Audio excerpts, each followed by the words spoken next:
guys, it's Sophia and Sham. So part na po din na ito na ang Kansino ng challenge. Yung part 2. And ano to, parang Kansino sa house ulit, diba? Sa loob ng house. Yung mga sapatos namin, papakita namin. Kansino, diba? Pakita na lang natin mga sapatos natin, tsaka yung bag. Alam niyo ba guys, malapit na ang pasukan. Kailangan nyo na ng mga gamit. Oo nga.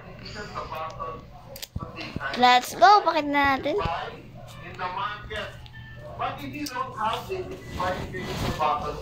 Wait, sino? Ito yung sapatos ng kuya namin. Precision 6. Ano lang yan guys, pang basketball nga. Ito yung sa kanila. Ano yan? Yan. Mamaya na. Mamaya na. So, let's give it time to like sana. dry up. With the practice of different kinds of fermented seafood. So, gagawin ko yung trend ng Thailand guys. Comment kayo kung gusto mong gawin ko yung trend ng Thailand, no? Kaming dalawa gagawin namin yung trend ng Thailand. Pero sa inyo, alam pa natin gawin yung trend ng Thailand. Ha? Thailand. And that really adds Ito yung sa akin. Patingin.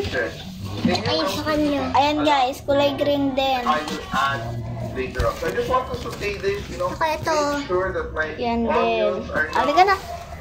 Gawin na natin yung, pagtapos ng vlog ito guys, tignan nyo may uploaded na ng Thailand dance. So, ano pa ba ngayon ang Ito naman sumasaya. nagmula? Pero hindi yun yung sasayin natin. Alam niyo yung buhay ng karera guys. Hindi ko kasi masyadong kapasabi.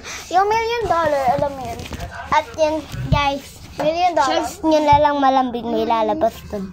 Maganda yung promise. Ay, paano ngayon? Ayun na yung favorite song ko. Ako guys, yung ano.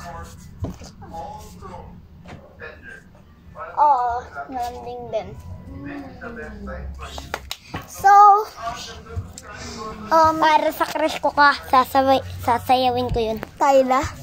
Okay, guys. So, yun natin yung Tayla, guys. So, sino kaya magduduwit sa amin, na? So, dito na po magtatapos ang vlog namin. Next time na po ulit. Kasi, Part busy 3 na yun. Bye-bye!